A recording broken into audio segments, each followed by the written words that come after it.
अस्सलाम वालेकुम। मैं यूट्यूब फैमिली उम्मीद करती हूँ तमाम व्यूवर्स खैरियत से होंगे। बर मेहरबानी मेरे चैनल को सब्सक्राइब करें और मेरी वीडियोस को लाइक कर दिया करें।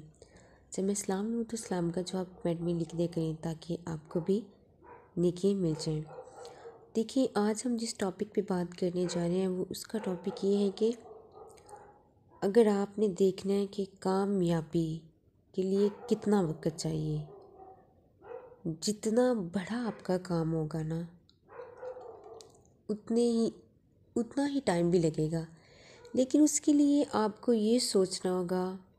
मिसाल के तौर पर आप देखें कि जो ज़मीन पर बीज बोता है, जो एक किसान है वो बीज बोता है, उससे पहले कितनी वो मेहनत करता है, वो बीज कब बोता है और जब फसल पकती है कितना टाइम लगता है।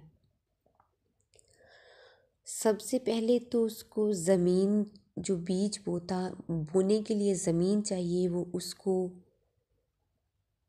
उस पे हल चलाता है।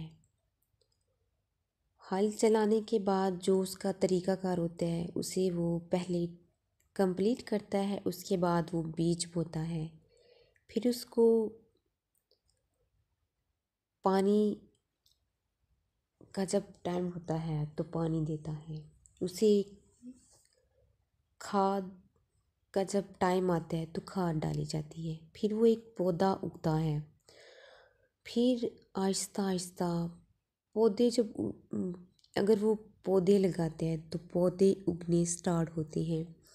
वो किसी किस्म का भी कोई बीज लगाते हैं तो वो उगना शुरू तब होता है जब वो इन तमाम तरीक़ाकार से पहले गुज़रता है। किन से गुज़रता है कि जो उसने उस पे हल चलानी थी वो भी चलाई, उसने जो हल चलाने के बाद उसने जो बीज लगाए, उसके बाद उसने उसको पानी दिया। ठीक है, आप ये एक आपको यही एग्जांपल दे रही हूँ कि जब वो पानी देता है उसके बाद फिर पौधे उगने शुरू होते हैं, फिर उसके बाद फल लगता है, फिर उसके बाद जाके वो पकता है, फिर उसके बाद उसकी कटाई की जाती है। या फिर अगर कोई दरख्त है तो दरख्तों पे लगती है तो उसको उतारा जाता है फल को। ठीक है, बात करने का जो मतलब और मकसद है वो ये है कि इंसान को आज ही सोच लिया मैं आज ही बन जाऊँगा, तो ऐसा नहीं है। इसके पीछे बहुत मेहनतें करनी पड़ती है और बहुत टाइम लगता है। अगर हम ये सोचेंगे कि मैंने, हर चीज़ का एक टाइम टेबल होता है, एक वक्त होता है, उसके लिए कितनी मेहनत करनी पड़ती है। जितना बड़ा काम होगा उसके लिए इतनी बड़ी मेहनत करनी पड़ेगी। लेकिन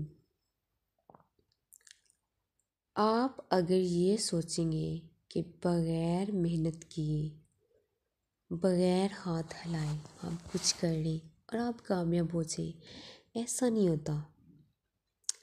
आपको तो पहले जब आपने आगाज़ करना है, उस आगाज़ को अच्छे से, अपने काम को अच्छे से करना होगा। उसके बाद फिर आपको, जब आप लगे रहेंगे, डटे रहेंगे, तो आपको आपकी मेहनत का फल ज़रूर मिलेगा।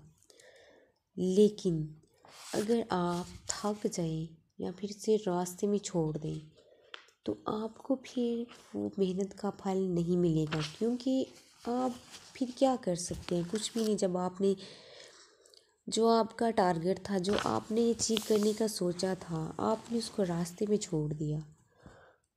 आपने कहा आप नहीं हो पा रहा, आप थक गए हैं, तो यकीन आप कुछ नहीं कर पाएंगे। काम करना पड़ता है, मेहनत खुद करनी पड़ती है, फिर कहीं जाके रिज़ल्ट्स आते हैं। फिर कहीं जाके जब आप मेहनत करते हो तो उसका जो आपको फल मिलता है ना, वो तो आपको जब मिलता है ना, आपको फिर वाकई ये लगता है कि आपको खुशी भी होती है और आप बहुत खुश होते हैं कि मैंने जो मेहनत की थी मुझे उसका फल मिला है, और मिलता भी है, ज़ाया नहीं जाता। और आपने जो मेहनत की है ना वो कभी ज़ाया नहीं जाएगी।